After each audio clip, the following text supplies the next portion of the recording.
Behind Disneyland's magical facade lies a world of bizarre design tricks and hidden engineering marvels most guests never notice.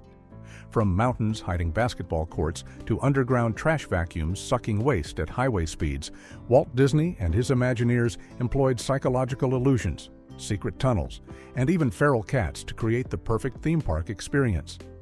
Buildings shrink as they rise, addresses spell hidden messages, and exclusive restaurants require $65,000 memberships just to enter. Here are 15 weird facts you didn't know about Disneyland design secrets.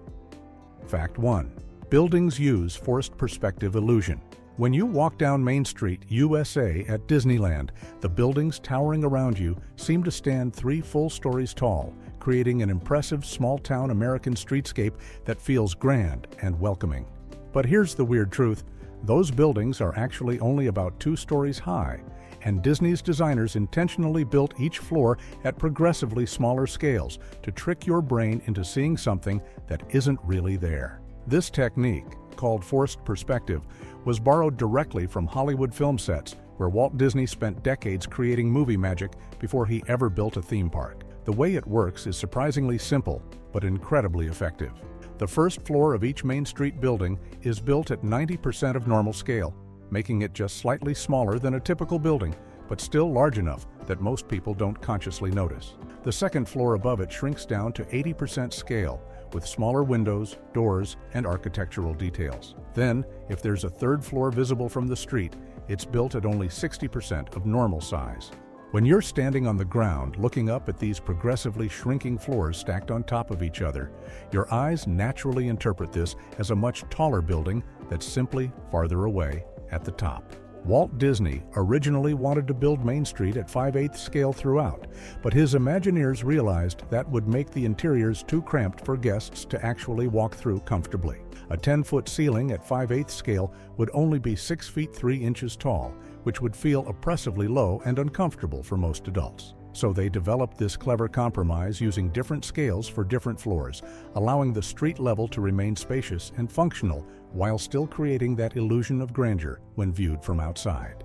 The same forced perspective trick appears throughout Disneyland, from Sleeping Beauty Castle, where bricks get progressively smaller toward the top, to the Matterhorn Mountain, where carefully placed trees of different sizes make the 147-foot structure appear much more massive than it actually is.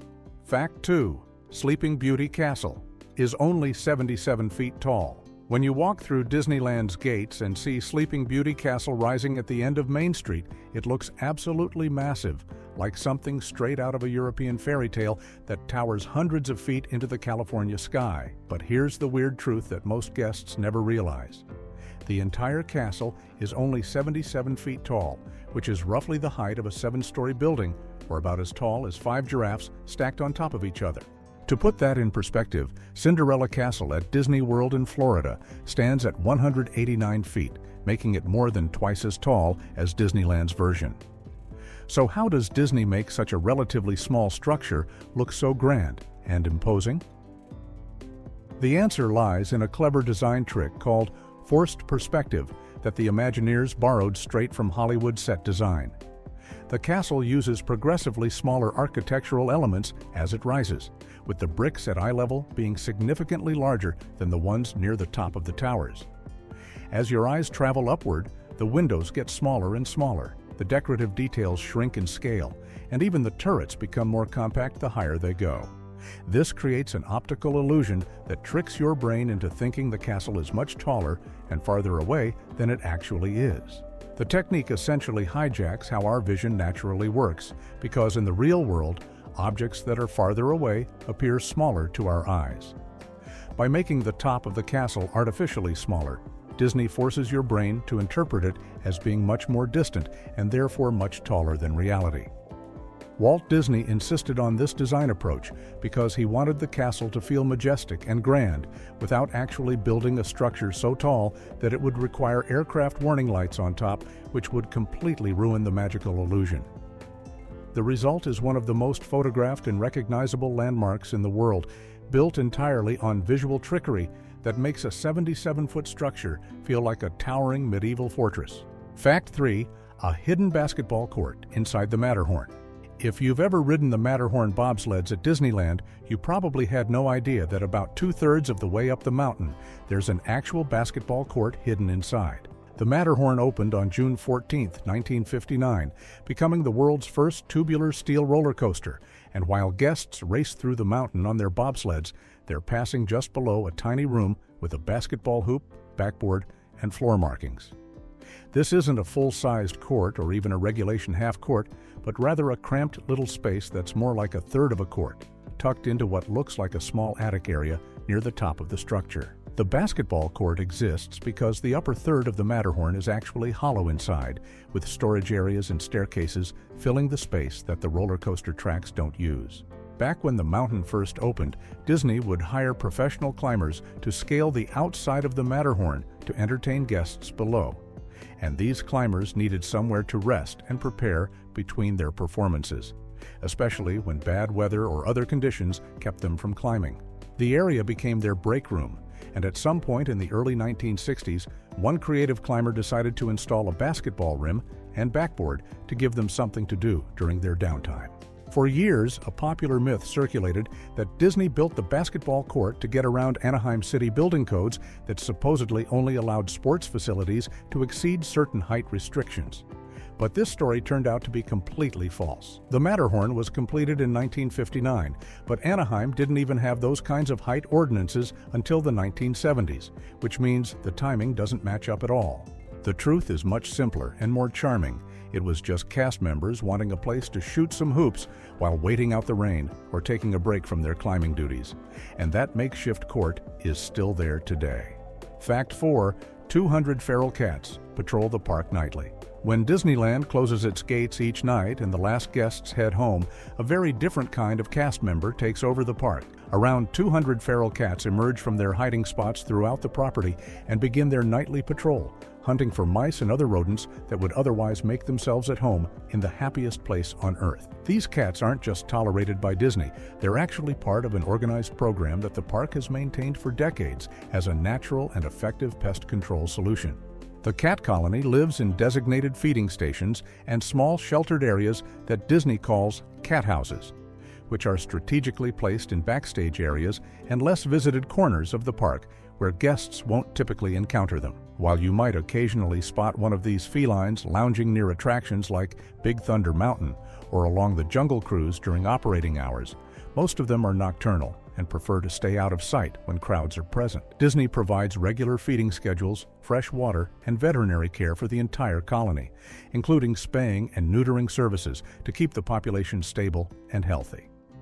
The program serves a practical purpose beyond just pest control. Using cats eliminates the need for harmful poisons or traps that could potentially affect the park's environment or the safety of guests and other animals. The cats live completely outdoors and are not domesticated pets, so Disney doesn't encourage guests to approach or try to pet them if they do happen to see one during the day. Cast members who work early morning or late night shifts have reported seeing the cats moving through the park with surprising confidence, treating Disneyland like their own personal kingdom once the crowds disappear. Some longtime employees have even given names to cats they regularly encounter, though Disney doesn't officially name or track individual animals in the colony. The relationship between Disneyland and its feline workforce has become one of the park's most unusual and endearing secrets. Fact 5. Opening day was called Black Sunday. Disneyland's grand opening on July 17, 1955, should have been one of the proudest moments in Walt Disney's career, but instead, it turned into such a disaster that employees nicknamed it Black Sunday. The problems started before the park even opened when Walt spent the night in his private apartment above the Main Street firehouse to oversee final preparations. Exhausted from constant interruptions, he locked his door at 2 in the morning to get some sleep, only to wake up and discover he had accidentally locked himself inside and couldn't get out. He had to yell for help until someone finally heard him and freed him from his own apartment. Once the park opened, things got exponentially worse. The event was supposed to be invitation only with about 15,000 special guests, including celebrities, press members, and Disney employees. But counterfeit tickets were so widespread that nearly 28,000 people showed up instead. One enterprising man even set up a ladder at the back of the park and charged people $5 each to climb over the fence. The massive, unexpected crowd created a 7-mile traffic jam on the Santa Ana freeway that trapped families in their cars for hours. The brutal Southern California heat reached 100 degrees Fahrenheit that day, and due to a plumber's strike during construction, most of the drinking fountains weren't working because Walt had prioritized finishing the restrooms instead. Desperate and overheated guests began drinking from decorative fountains around the park. The fresh asphalt on Main Street hadn't properly set in the extreme heat and turned into sticky tar that trapped women's high-heeled shoes, forcing some to walk right out of them. Things got even more dangerous when a gas leak in Fantasyland forced an emergency evacuation of 3 entire themed lands during the televised opening ceremony. Meanwhile, rides kept breaking down throughout the day. The Mark Twain riverboat was so overloaded with passengers, it began to sink, and the park ran out of food and beverages. Despite the chaos, Walt assured reporters that everything would be running smoothly within a month, and he was right. Fact 6. Club 33 cost $65,000 to join hidden behind an unmarked sea green door in New Orleans Square above the Pirates of the Caribbean attraction sits one of the most exclusive dining establishments in the world. Club 33 is Disneyland's ultra-secret members-only restaurant, and getting inside requires an initiation fee of $65,000, followed by annual dues of $20,625. For decades, this was the only place in the entire park where guests could order alcoholic beverages, making it even more coveted among Disney enthusiasts and celebrities alike. Walt Disney originally conceived Club 33 as a private venue where he could wine and dine corporate sponsors, dignitaries, and important business partners away from the crowds. When Disneyland was hosting attractions at the 1964 New York World's Fair, Walt noticed that many exhibitors had VIP lounges where they could entertain guests in elegant, controlled environments. He wanted something similar for Disneyland, a place that would provide 5-star dining and a sophisticated atmosphere while still maintaining the Disney magic. Construction began in the mid-1960s, but tragically, Walt Disney passed away in December of 1966, before the club officially opened its doors in June of 1967. The club got its name from its address at 33 Royal Street in New Orleans Square, though some believe it also references Disney's 33 original corporate sponsors. To enter, members must press a buzzer on an intercom hidden behind a concealed panel in the doorway, and only then will the mysterious green door unlock. Inside, guests find lavish Victorian-era decor, hand-painted animation cells from Fantasia on the walls, and an audio-animatronic vulture perched atop a grandfather clock in the foyer. Walt had originally planned to install microphones in the chandeliers so cast members could secretly listen to conversations and have the vulture interject witty comments, though this feature was never fully implemented. The restaurant serves multi-course tasting menus featuring dishes like beef tartare with poached quail eggs, rack of lamb, and poached lobster paella, with meals costing over $100 per person even after paying the steep membership fees. Celebrity members have reportedly included actors Tom Hanks, Christina Aguilera, and Guillermo del Toro, though the club fiercely guards its privacy and limits photography inside. Fact 7. The address spells Mickey Mouse. When you visit Disneyland in Anaheim, California, you'll find it located at 1313 Disneyland Drive, and this address isn't just a random number assignment from the City Planning Department. The choice of 1313 was a deliberate and clever piece of Disney magic that pays tribute to the character who started it all. If you take a moment to think about the alphabet, the 13th letter is EM, which means that the address 1313 actually spells out MM, standing for Mickey Mouse himself. This hidden detail is exactly the kind of thoughtful touch that Walt Disney and his team built into every aspect of the park, creating layers of meaning that guests might walk past every single day without ever realizing the significance. The address became official when Disneyland opened in 1955, and it has remained the park's home ever since, serving as a subtle nod to the mouse that built the Disney empire and made the entire theme park dream possible in the first place. What makes this even more interesting is that Disney didn't need to request this specific address, as the property and street were being developed specifically for the theme park, which gave the company significant input into what the address would ultimately become. Rather than settling for whatever number the city might have assigned, someone on the Disney team recognized the opportunity to encode Mickey's initials right into the official mailing address, turning something as mundane as a street number into another piece of the park's hidden storytelling. The tradition of hiding Mickey throughout Disneyland extends far beyond just the address, with hidden Mickeys appearing in the architecture, ride designs, and even landscaping all across the property. But the 1313 address represents one of the most permanent and official Mickey references in the entire park. Every piece of mail sent to Disneyland, every official document, and every map listing reinforces this connection between the park and its most famous mouse, making it a detail that operates in plain sight while remaining a secret to most visitors who never stop to consider what those numbers might mean. Fact 8. Trash travels at 60 miles per hour underground. While most theme parks rely on traditional garbage trucks rumbling through service areas, Disney World's Magic Kingdom operates one of the most advanced waste removal systems in the world, hidden completely out of sight beneath your feet.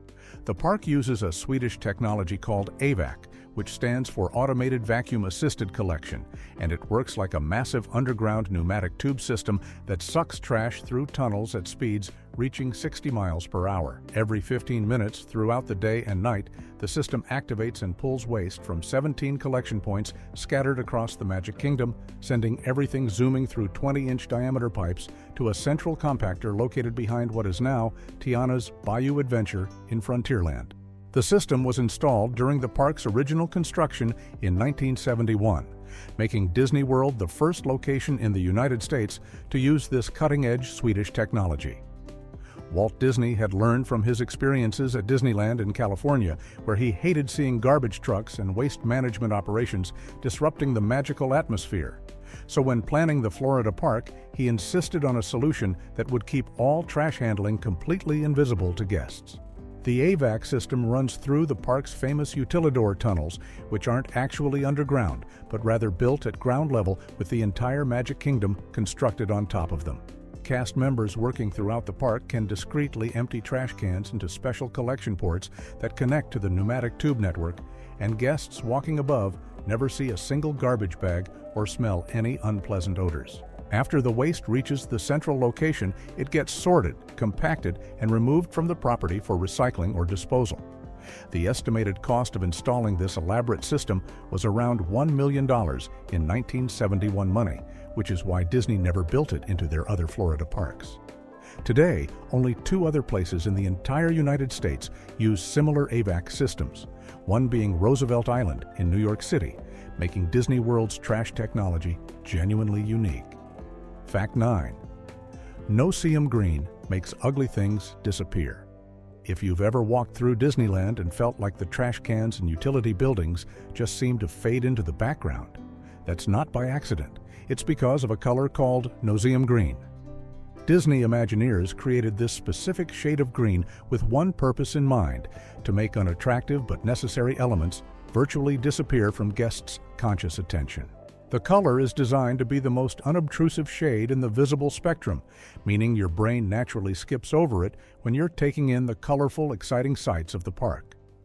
Everything from trash receptacles to electrical boxes to backstage buildings gets painted in this carefully engineered color, and the result is that guests simply don't register these objects as they walk past them, even though they're standing right there in plain view.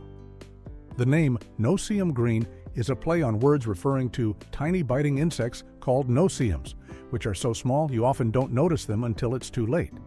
In the same way, objects painted this color are technically visible, but your eyes just slide right past them without focusing. Disney's attention to detail with this color goes beyond just slapping green paint on ugly things. The Imagineers spent considerable time studying color theory and human perception to find the exact shade that would blend into peripheral vision while not clashing with the vibrant theming throughout the park.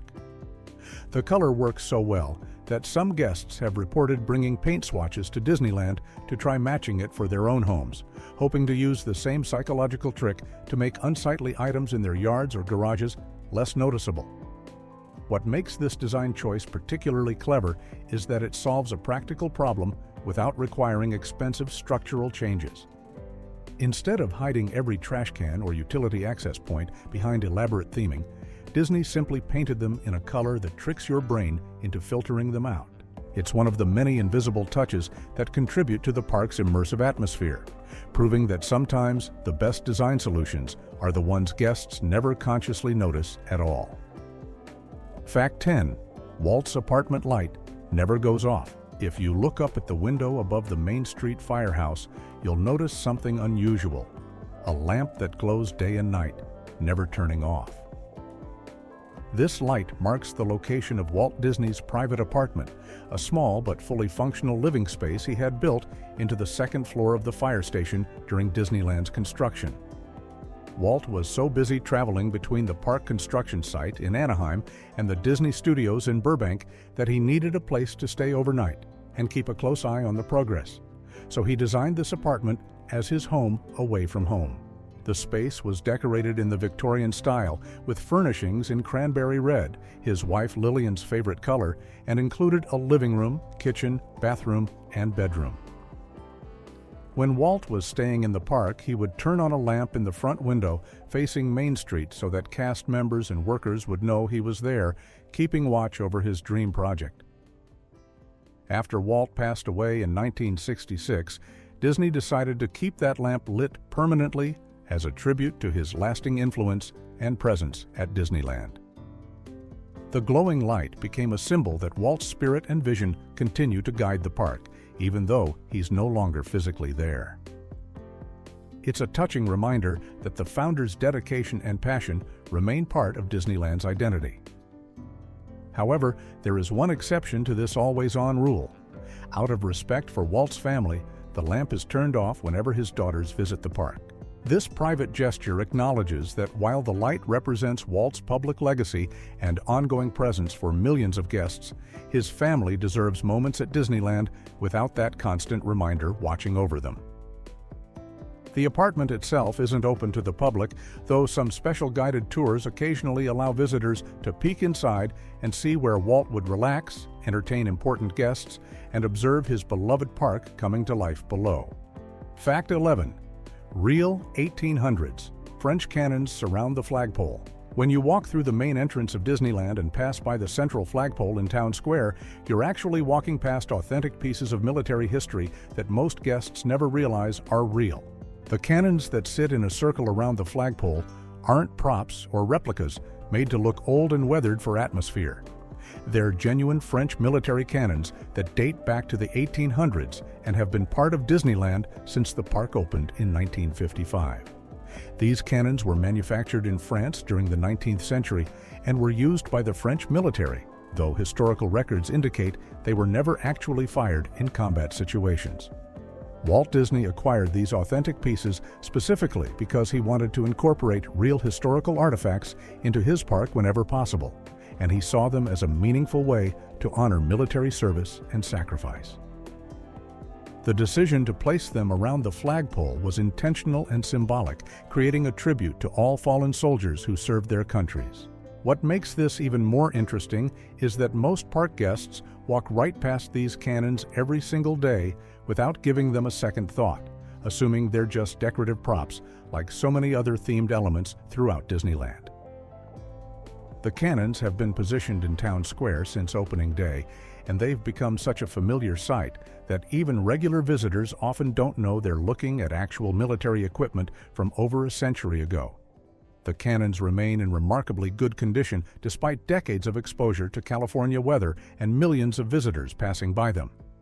Disney's maintenance teams take care to preserve these historical pieces, understanding their significance as both artifacts and as part of Walt's original vision for the park. The placement around the American flag creates a solemn and respectful atmosphere in Town Square, serving as a quiet reminder of sacrifice and service even as families rush past them toward the castle and the adventures waiting beyond Main Street. Fact 12. A plumber's strike. Forced and impossible choice. Just a few weeks before Disneyland's grand opening on July 17, 1955, Walt Disney faced a crisis that would have seemed almost comical if it wasn't so serious.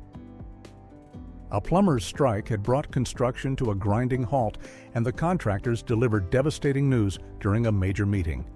There simply weren't enough hours left to finish both the restrooms and all the drinking fountains throughout the park. With opening day rapidly approaching and thousands of guests expected, Walt had to make an impossible choice between two absolute necessities for any public venue.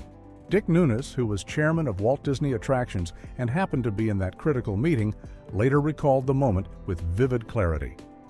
The contractor stood before Walt and explained the harsh reality. They could complete one system or the other, but not both. Most business executives might have panicked or delayed the opening, but Walt Disney's response became the stuff of legend and perfectly captured his practical mindset. Without hesitation, he looked at the contractor and delivered his decision with characteristic bluntness. "Well, you know they could drink Coke and Pepsi, but they can't pee in the streets. Finish the restrooms."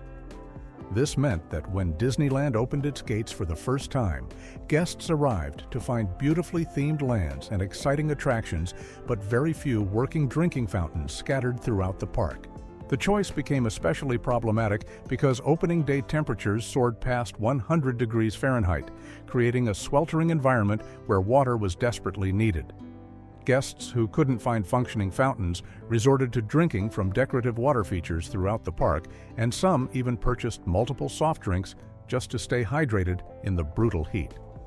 While Walt's logic was absolutely sound from a sanitation and public health standpoint, the lack of drinking water added another layer of discomfort to what employees would later nickname Black Sunday, making an already chaotic opening day even more challenging for the exhausted and overheated visitors walking through Walt's dream come true. Fact 13. The drawbridge actually works. When most people walk through Sleeping Beauty Castle at Disneyland, they probably assume the drawbridge at the entrance is just for show, like most of the park's decorative elements. But here's the surprising truth: that drawbridge is completely functional and can actually be raised and lowered, just like the real medieval castles it was designed to mimic. However, what makes this even more fascinating is how rarely it's ever been used. Since Disneyland opened in 1955, the drawbridge has only been publicly lowered for guests on 2 occasions in the park's entire history. The first time happened on opening day itself, July 17, 1955, when the park officially welcomed its first visitors. Walt Disney and a group of dignitaries crossed over the lowered drawbridge in a ceremonial moment that symbolized entering into this new, magical kingdom. It was a grand gesture that marked the beginning of what would become one of the most famous theme parks in the world. The second and only other time the drawbridge was lowered for the public came nearly 3 decades later, in 1983, when Disneyland held a special rededication ceremony for Fantasyland after a major renovation and expansion of that section of the park. The drawbridge itself is built with real chains and a genuine mechanical system that allows it to move up and down, even though it spans a mostly decorative moat. Disney Imagineers constructed it to be a working piece of engineering rather than just a static prop, which reflects Walt Disney's attention to detail and his desire for authenticity, even in elements that most guests would never question. The fact that it's remained functional for nearly 70 years, despite being used only twice, shows the level of craftsmanship that went into building Disneyland's most iconic structure. Today, the drawbridge stays in its lowered position, allowing millions of guests each year to walk across it without ever realizing they're crossing a genuinely operational piece of medieval-style engineering hidden in plain sight. Fact 14. Smellitzer's Pump Candy Aromas onto Main Street. When you walk down Main Street, USA at Disneyland, you might notice something unusual happening beyond just the sights and sounds around you. There's a specific smell in the air near the Candy Palace and Candy Kitchen, and it's not just coming from inside the shops where cast members are actually making fresh candy throughout the day. Small vents have been strategically installed below the windows of these buildings, and they're pumping out the delicious aromas of candy being made inside, sending those sweet scents directly onto the street where guests are walking by.